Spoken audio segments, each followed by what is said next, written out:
The 2014 Scion FR-S driven.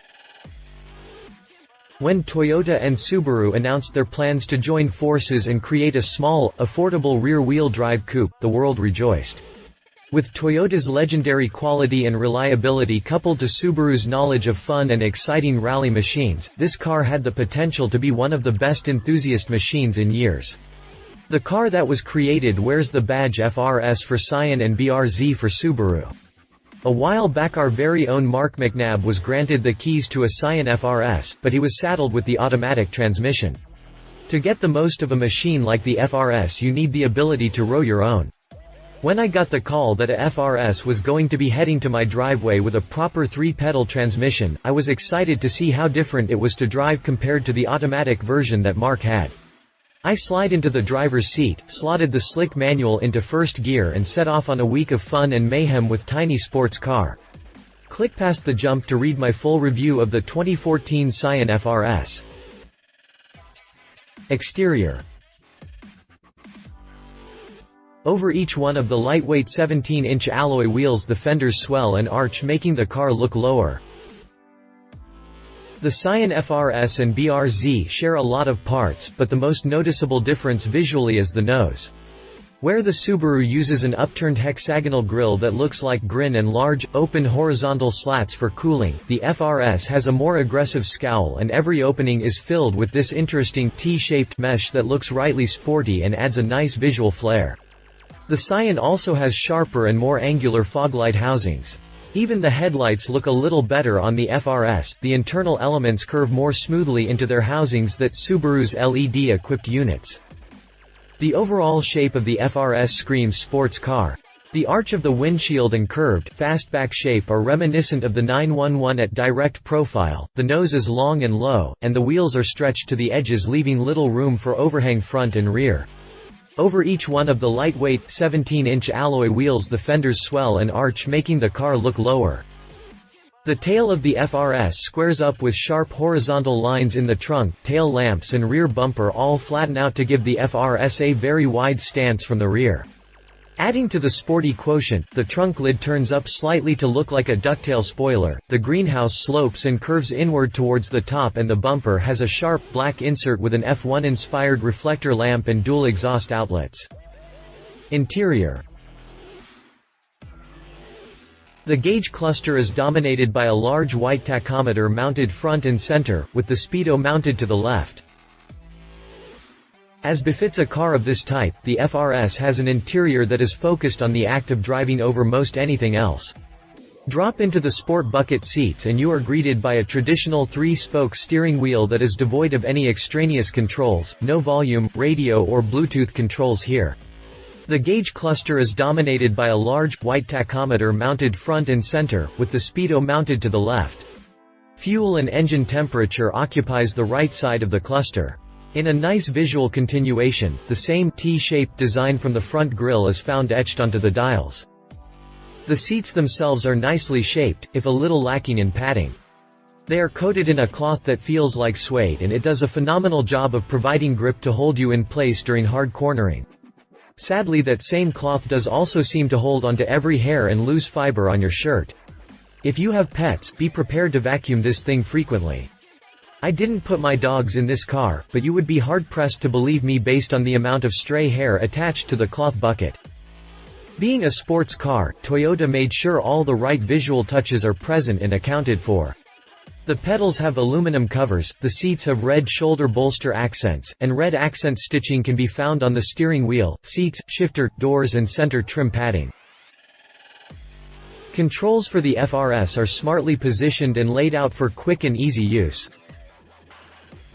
Controls for the FR-S are smartly positioned and laid out for quick and easy use. Directly in front of the shifter there are 3 large knobs to control the climate control, and above that is the standard touchscreen stereo. There is a map button on the stereo head unit, but the navigation is a cost upgrade that our car was not equipped with. A quick trip to the dealer, and the parting of a few $100s, can get you up and running though. Mounted rear of the shifter is the 2 most important buttons in the whole car, traction control off and VSC Sport. The overall look of the interior is pretty bland and boring with huge slabs of black plastic covering most every surface, but Toyota has done what it can to spruce things up a bit. That same T design on the front grille and instrument dials is repeated in the floor mats, the plastic trim around the climate controls and window switches, and it's etched into the dash plastics. Oh, the dash plastics, it gives the look of carbon fiber. There is a set of rear seats, but much like the GTR and 911, they are laughably useless if the front passenger is anything over 5 feet tall. Thankfully, those seats drop to provide trunk access and increase storage space. When they are folded, you can fit a full set of 4 tires for your track day run behind the front seats. In another nod to track enthusiasts, the headliner is arched directly over both front seats to provide extra clearance when wearing a helmet. Drivetrain. At 151, it is punching under its weight, and there is a strange dead spot in the torque curve between about 3,500 and 4,500 revolutions per minute that makes the car feel sluggish. Underneath that long hood you will find Subaru's contribution to this sports car project. The engine tucked into the FR-S is a Subaru-designed FA20 4-cylinder boxer unit. It is a 2.0-liter engine that uses Toyota's D4S direct injection system to increase power output and emissions. The result is 200 horsepower and 151 pound-feet of torque. That may not seem like a lot power, but when you consider this thing only weighs 2,750 pounds, only 200 pounds more than a Miata, the power is substantial enough. The only downside to the FR-S drivetrain is the torque level. At 151, it is punching under its weight, and there is a strange dead spot in the torque curve between about 3,500 and 4,500 revolutions per minute that makes the car feel sluggish. Our car came with the 6-speed manual, and to be honest, that is really the only transmission this car should be ordered with. Thanks to that dead zone in the RPM range, the slushbox can really hinder fun and performance. All the power is sent exclusively to the rear wheels, and Toyota has been kind enough to include a Torsen limited slip differential to help keep that power moving to the right wheels at the right time. Fuel economy is rated at 22 mpg city and 30 mpg highway, with the combined coming in at 25 mpg. During my time with this car I was actually able to see well over 30 on the long highway slog home to see the family over the Thanksgiving holiday. Even with my frequent honing, I ended the week with the gauge sitting just under that 30 mpg mark. I was beyond impressed. Price. If there is anything the FR-S has going for it, it is price. This is a machine targeted at young enthusiasts, and it is priced that way. The MSRP for a standard car like ours is $24,700. After zero options and a relatively small $550 destination fee, the final total comes out at $25,215, quite a bargain indeed. Driving impressions. Lots of people have complained that the FR-S is in desperate need of more power, but I would argue that it has just enough. If you have ever driven a Miata S2000 or even Porsche 944, you know what the FR-S feels like. It has that same light and flingable feel that all those legendary cars possessed. This is a car that is about fun and feel above all else. The engine revs willing, the seats hold you tight, and the rear end will step out at every command of your right foot. As long as you press that little VSC Sport button, the FR-S will willingly give you plenty of slip angle before the computers kick in to halt the fun. The traction control disabler doesn't work quite as well. It will give you some wheel slip, but above 25 miles per hour or so it automatically turns the system back on. Lots of people have complained that the FR-S is in desperate need of more power, but I would argue that it has just enough. The only issue with the FR-S is that low torque and dead spot in the RPM range. Thanks to the slick 6-speed manual transmission, it's easy to keep the engine above that 4,500 revolutions per minute dead zone, and then it absolutely screams. The dual exhaust coupled to that flat 4 makes the FR-S bellow and snarl like it has at least another 100 horsepower hiding somewhere. It sounds fast, and the progressive swell of power as the car bounds towards the 7,400 revolutions per minute redline is addicting. If I had one major complaint to leverage at the driving experience of the FR-S, it would be that I am not sure it drives quite as well as a Miata. It is very close, but the little roadster just has that little something extra. Competition. Mazda MX-5 Miata.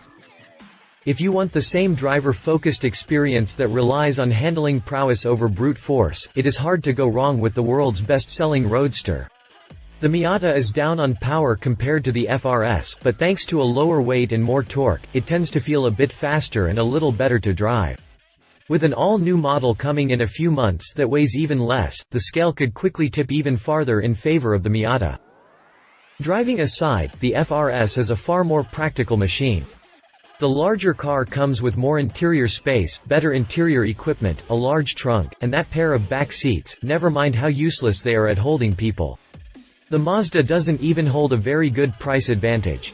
With the cheapest Miata ringing in $24,000, you only save $1,000 over an FR-S, and you get less standard equipment.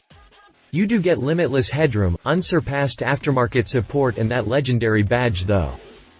Obviously, Mazda does also sell a hardtop version of the Miata if you don't enjoy the idea of a canvas roof, but this jumps the price to more than $28,000 and completely negates the price advantage. Ford Fiesta Street. If all you really want is to have as much fun as possible for the smallest amount of money, and you could care less about the feel of a sports car, the Fiesta Street is the ticket.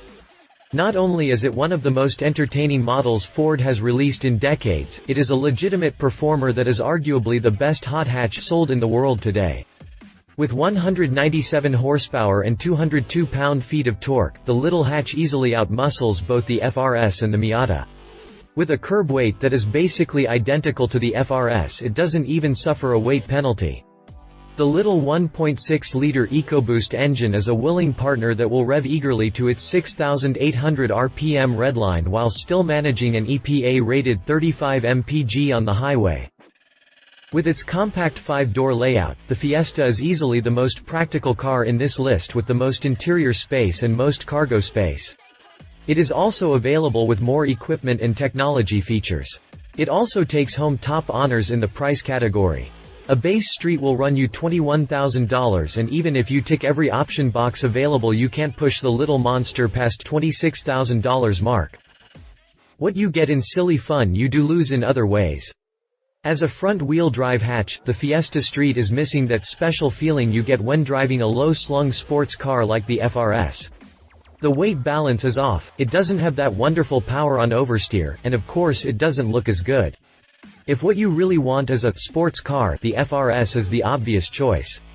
If you just want fun regardless of the package, the Fiesta Street is the strongest competitor on sale today. Conclusion.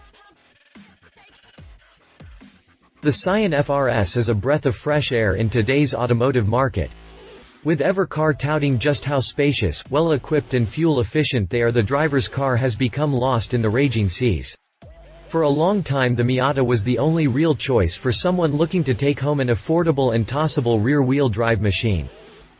With its low weight, focus on driving dynamics over power and speed, and a forgiving chassis that is gentle to newcomers, the FR-S is the total package. Together Subaru and Toyota are doing their best to make driving fun and affordable again, and I love them both for it. Yes, it could be better equipped, there could be more power and the back seats could be more spacious. But all of those changes will ruin what this car is at its core. Aside from that odd torque curve, this machine is basically perfect. Love it. Perfect neutral chassis balance, very fuel efficient for a sports car. Manual transmission is precise and a joy to use. Engine makes a great noise. Leave it. Interior is a bit dark and dreary. Back seats are basically useless. Odd torque curve impacts normal drivability. If you liked this video, please share your thoughts in the comments below and don't forget to hit the subscribe button.